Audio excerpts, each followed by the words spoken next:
Well, welcome ladies to Nichols Farm, and it's a pleasure having you here. And I hope in the future that some of you will be motivated by what you see here to even expand your operation. Now the first question, I think I'd asked it before, but how many of you actually have tried to germinate coconuts already? You have, Therese? Yes. And your method, share it with us.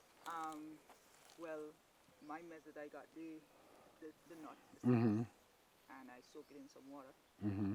for a few days, Okay. and then I put it in a sandy medium, and it germinated. Okay, great.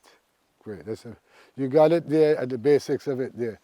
But I have taken bits and pieces from just about everyone I've spoken to, and I've tried different methods that have worked for me really well, and I came up with a system where the nuts actually tell me what goes on with them. And at the same time, I've gotten quite a consistently high percentage of germination. Now, basically, most of us in school would have done the exercise that our teachers would have given us with a bean and a piece of blotting paper, where the bean swells and then it splits the skin and the radical comes out, the root comes out. Well, for all trees and seeds and all of that, it's very much the same thing. But in some plants and some trees, the seeds are different. So it takes a different application according to the species of plant that one is dealing with. Now, in this operation here with the coconut trees, the coconut itself has a waxy sort of texture on the outer shell. It's fairly impervious to water. This is why a coconut is able to float from the Pacific Ocean right across to the Caribbean and the ocean, rock up on some beach somewhere, and after have been soaked for so long, the only places that water gets in at that point is through the stem where it would have been attached. So it rock up on a beach and it's already filled with the moisture it needs, and it germinates and it grows. And once you have a certain level of knowledge of these little things, you can then take this knowledge and manipulate it for your ends. Now here we have the dry nuts, and you can even take the nuts off of the tree when they're not as dry as this, even with, but they have to be fibrous inside. Now if you see what I mean, you can pass the nuts around, you see that it has this smooth. Water doesn't go through this. Water does not go through. If water went through this, there's no way that they would float around in the ocean or in body pond or on a pond. But once this comes off, I want you all to understand the entire anatomy of this whole thing in the process. Once this comes off, this is where the water enters. Now some folks have come up with a method where they take off one edge or they take off this edge. I have taken it a bit further. And what I have done, excuse me, Nicole, what I have done is I have, after much ado and a lot of experimentation, a lot of looking at other people's methods, my own method was this. I would go and I'd take off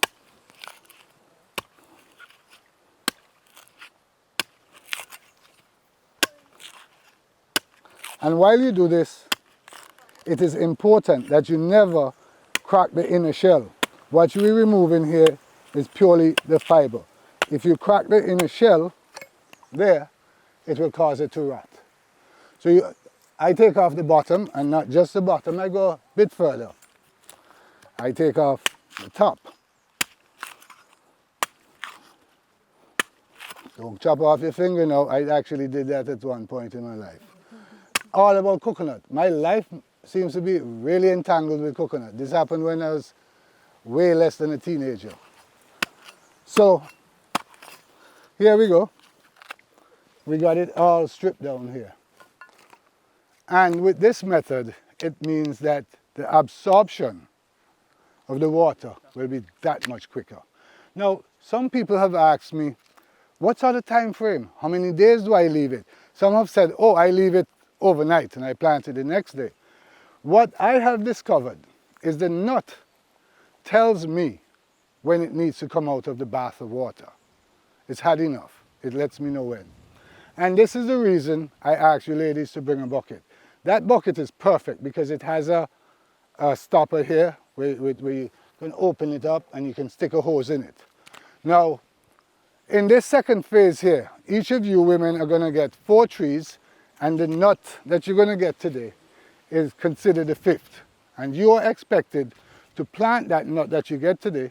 You can put it in a pot, you could put it in a trench on your farm, fill it with straw, put some dirt on it, and let it grow in situ. Or you can put it in a pot, propagate it in the pot, water it. You don't want to get it water soaked, but you want to keep it moist.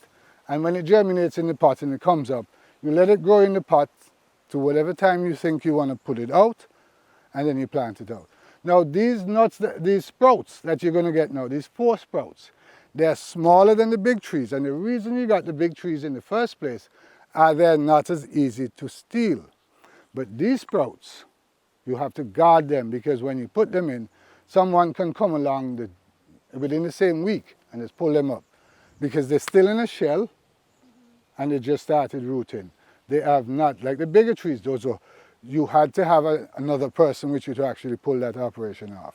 But these you have to be careful with. Now we're going to get back to the absorption. Forgive me for the sidetrack. You guys going to edit some of this, right? I take it, obviously. And so I pack, well, I don't do it in a bucket. I brought the bucket because you guys can do it small first, and as you get better at it, you can enlarge your capacity. And each of you can have a micro nursery in your backyard.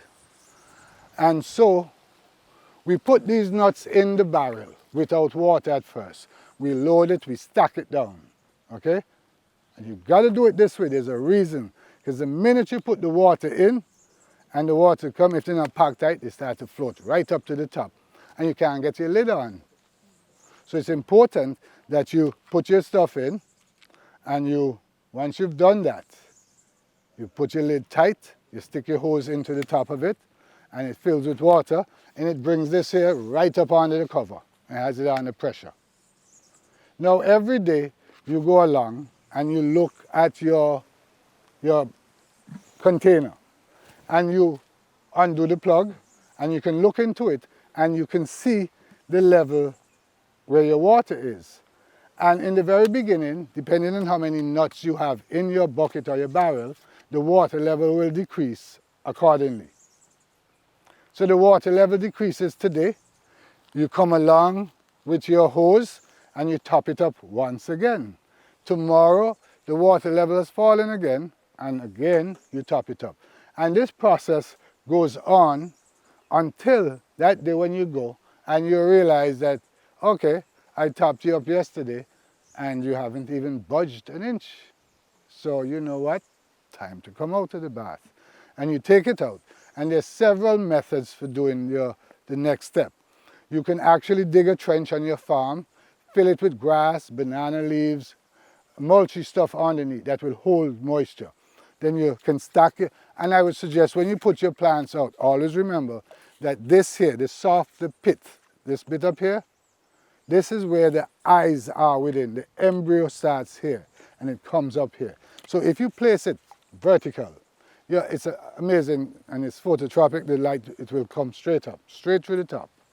And like Nicole, there. Nicole was telling me that they put them down and just let them. When you do that, yeah, they will still sprout, but sometimes they're even upside down and they sprout and come up.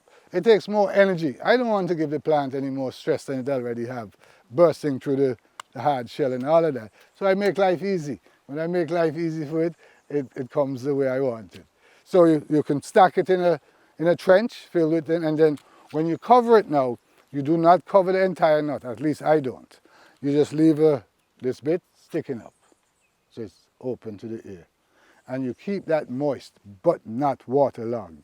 It's important. How deep is the trench? The trench, you can make the trench like maybe a foot deep.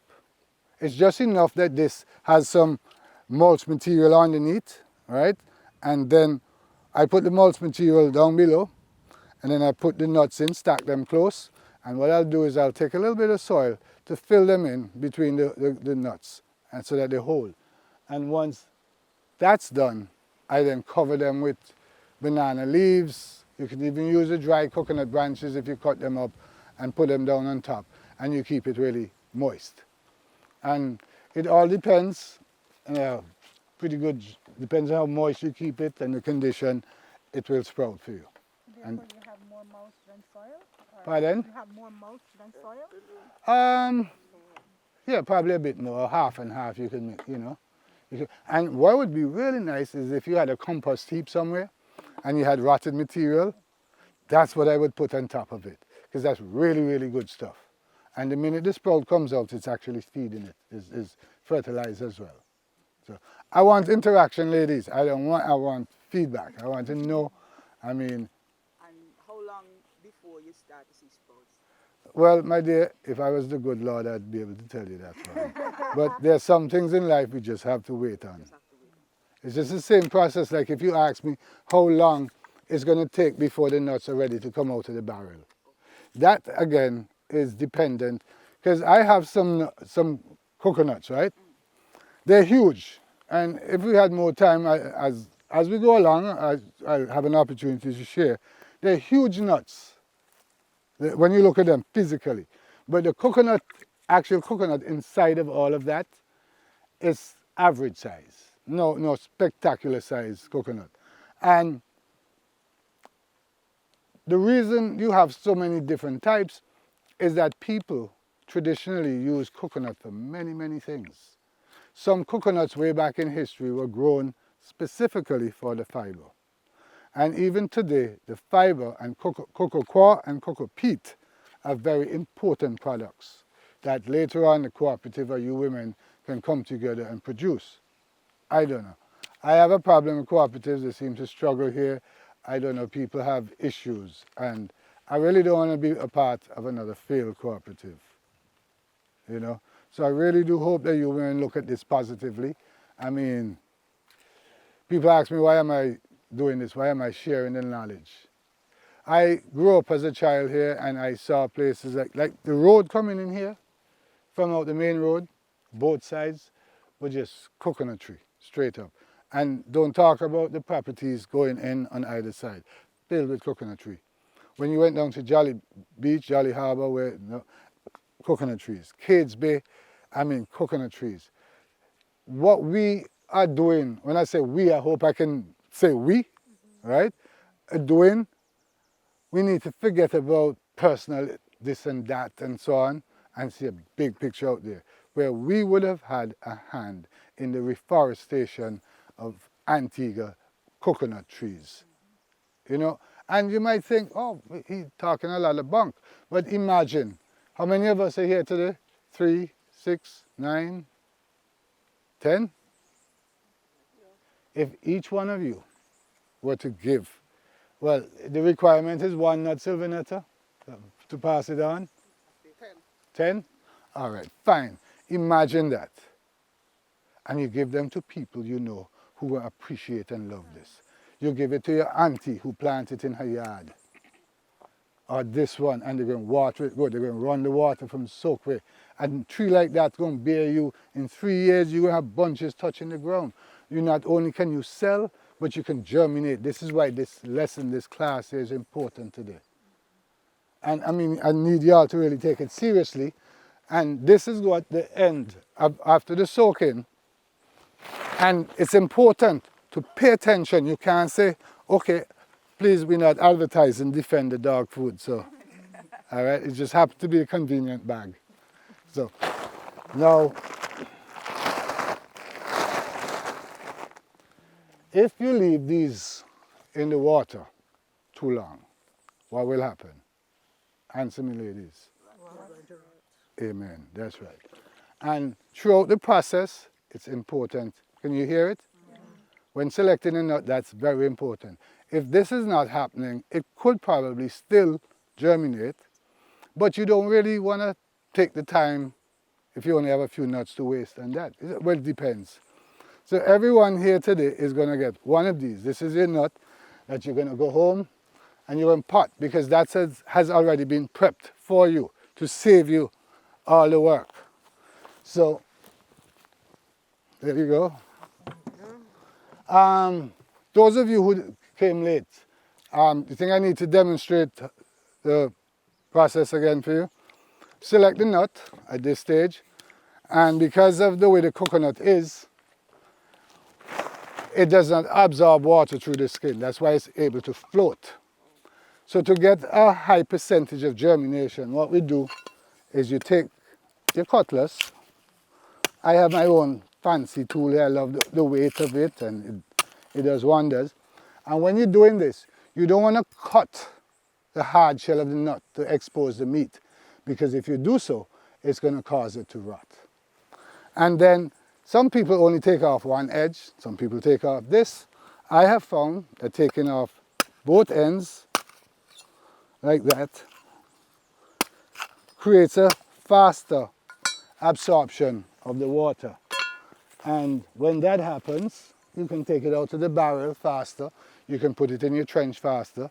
So your germination process is that much quicker, and it's much more consistent. So, think you got it? Any questions, Sherman? I realize you came in a bit late there. And, pardon? I don't want to take away from the other lady. No, ask, please. This isn't. One of the thank you. One of the two like that one. Who? Yeah, ask. That's what I want. I want interaction, ladies. Did you make it? Pardon? No, the Chinese. The Chinese have their money. You can get.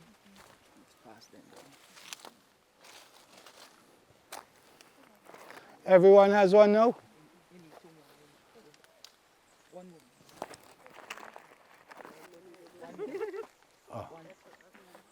Oh, I forgot that.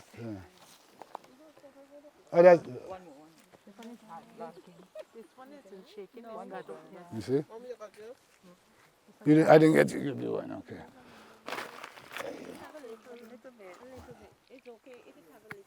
Yeah, sometimes, but I'd give you a one that's doing full, because that way I know you're starting. Sometimes, you hear? Sometimes when it starts to, that's not cool, no worries. Sometimes when it's like that, it means it's starting already.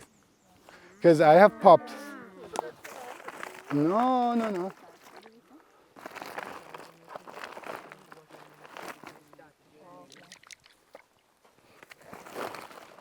And have any of you ever eaten the stuff inside? The bar? Mm-hmm. Okay. I give you the two that's shaking the best. Yeah, you've eaten it, right? That's inside. I eat it. If you eat it at the wrong time, it'll mess with your stomach.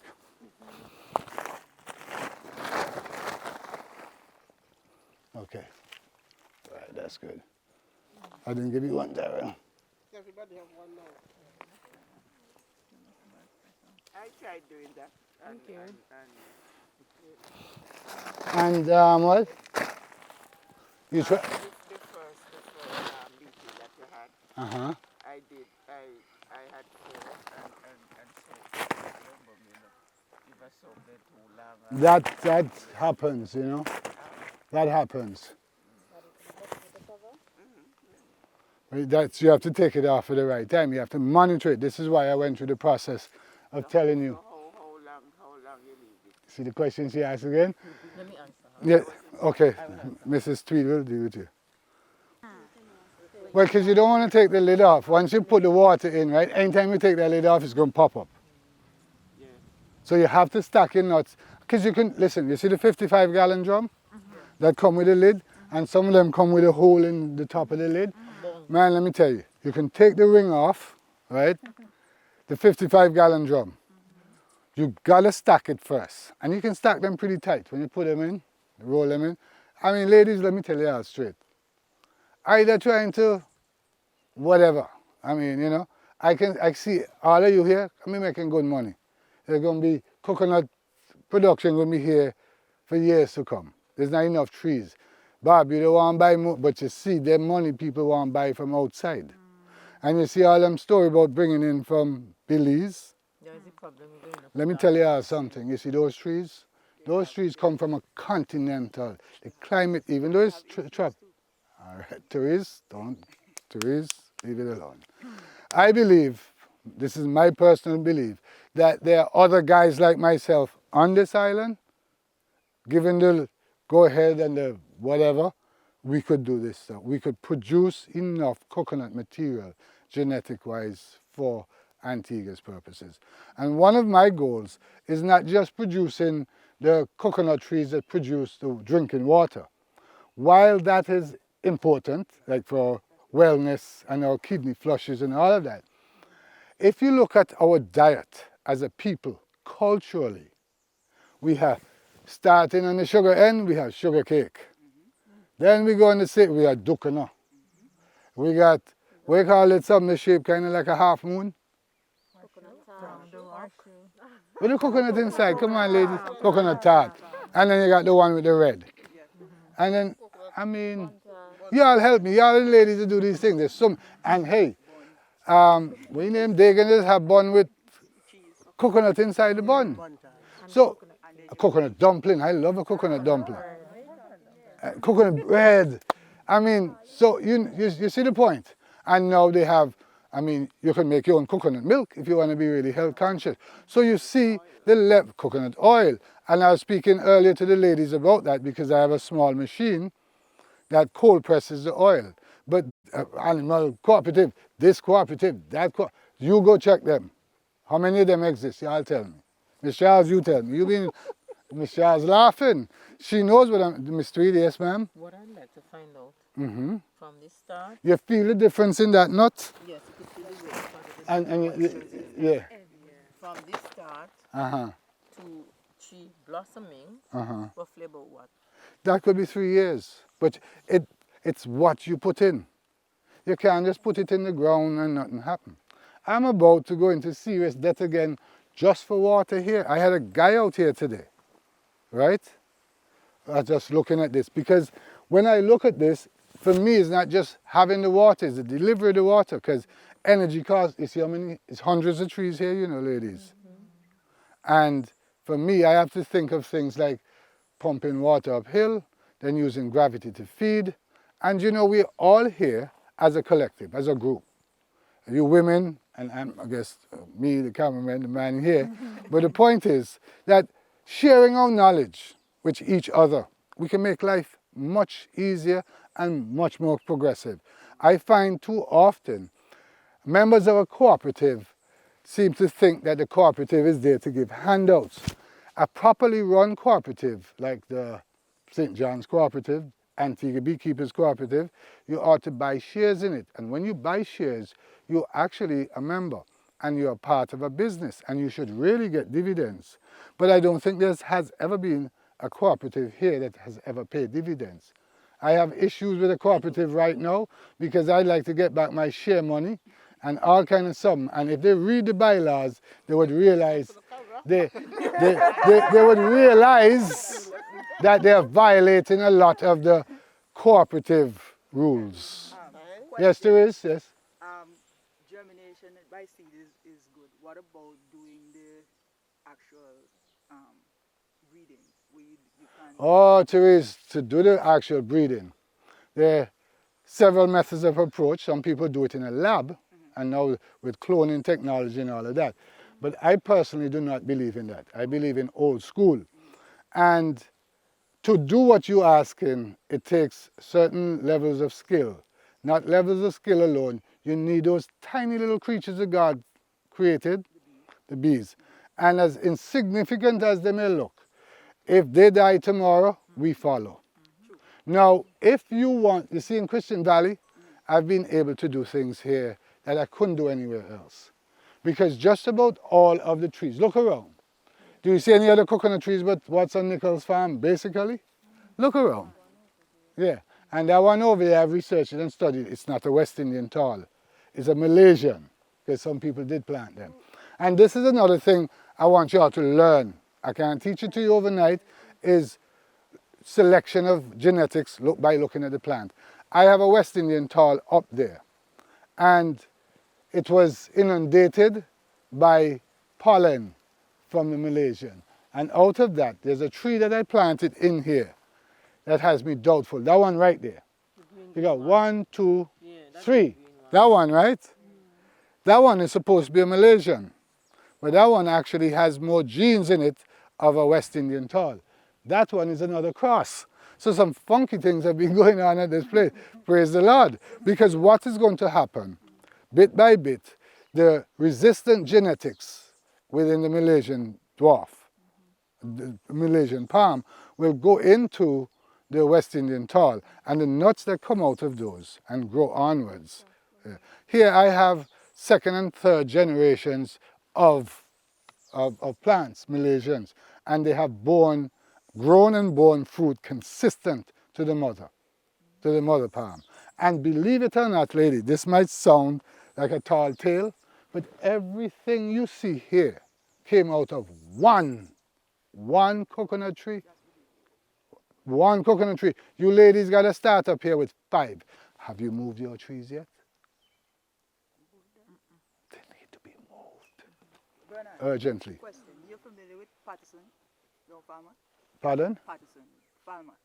When you go down That area, they Patterson, have yeah. a coconut field down there. Mm-hmm. I know that. Oh yeah, down on I know Palmer. that because my grandfather, As a child, no, were you talking lower down on the beach? right, down on the beach, my grandfather used to farm coconuts in there. Mm-hmm. And you have, now you're talking, I don't know about the variety Mhm. West Indian tall, but I remember some tall Yes. coconut trees in there. Now that you speak, I remember the field because my father used to take us to the beach right there, and the coconut wharf was to the right. Ah, Therese, you're putting me back there. What you need to go now is to go and seek nuts within that field. Look, well, I don't know, boy, coconut in such demand now. They had some man that's come through here and search the bush. Wherever they see a coconut tree, they go underneath it looking for dry. He had the short variety, and he also had the tall variety. Well, they all coconut trees will eventually, 30, 40 years, they're way up there. But he had some skyscrapers, I can remember those. Uh-huh. And all he did was, they would just fall, and like you say, the different varieties came out because of the pollination that happened. Yeah. I'm fortunate to happen to be a bee master and have bees at my disposal, and I think probably more than most people know how to manipulate them, Sylvanetta. Huh? Yep. I didn't really know. And I do believe what God told me in the Bible. He told me to go out there to care and dress the earth. That's what he tells me in the Bible. And he also told me that he gave me dominion over all things, all creatures. And I take that to heart. Sylvanetta will tell you, when I work bees, the Lord is with me. Question. Yes, ma'am? If, let's say, an individual has dry nuts and I'm going to go negotiate a price for some dry nuts, how much do you think is reasonable? Well, my dear, I can't set the value for you. Roughly. Nobody's selling one of them nuts, a resistant nut now for less than $20. Just a dry nut. Just a bare nut. That And- dry thing. Yeah, and as much as 25. But you say, mm-mm. Thank you. Let me hold it. You say, mm-mm. Right? Like it's already like this? No. Dry, no, just no, before no. you cut, before you cut Yeah. it. You say, I mm-mm. just wanted to have an idea. But you think about it. Think about it. What you all have right now in those 5 trees, right? I want you all to understand it's a real powerful start. I didn't have that. I had 1 tree. And I had a worker, a Rasta man, that would cuss me religiously. I want me so mean. I want me so greedy. Man, I give not one half of my tree. And I say, if you touch them tree, you're out the door. Right? I had people come in here and steal $2,000 worth of nuts in a night. And more than anything else, more than the finance that was lost to me, what was lost to me is the ability to impart these nuts to others. Now people think I'm stupid and crazy for sharing this, but God tell me when he give me a talent, I must not bury it. And you see the color me here, I don't know how long I'll be here to share with you folks, so make the best of it. And I'm imploring each and every one of you to please try and take part in the meetings, whatever they go on. To some of us, we might say, boy, that a pain in the butt. But let me tell you something. These people in North America, wherever the funding is coming from, they didn't have to give it to us. So I want us to have a different attitude going forward. And they want to know that what they're giving is appreciated and being used in a manner. So, I mean, you know, They want to see this training. And I hope, ladies, that this has been of some assistance to you all. Yeah? No, no? No, each of you can, I mean, I hope right we can now, negotiate to get a truck and then we can turn around the truck and everything. But we don't expect to get the water just like that for tanks. But if we get a truck and you say, we're going up in Sanderson's today and everybody up there going to get it, the amount well, of listen water to me. and do a I like to say to you all, Something right? like that. If the cooperative has already helped you with tanks, the cooperative already given some of we you need to tanks. organize and get a truck. Go We can talk pull to the truck and- somebody who have a truck and 5 of you chip up and give your man a $20.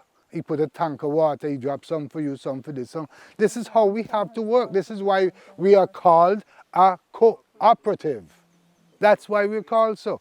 And your strength lies in your unity. I see too many people, oh, me no love sheep. Me no want to go to a meeting because the girl they go there. You know?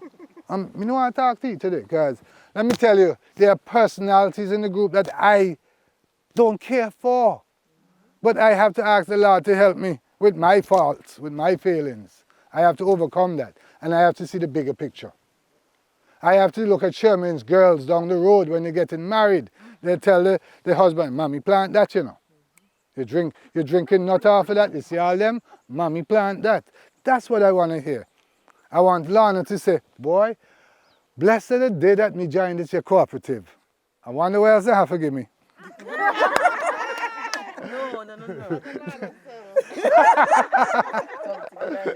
Oh, ladies, you know, we got to have a lighter side of life. At least I got you all to laugh, and that's a good thing, you know.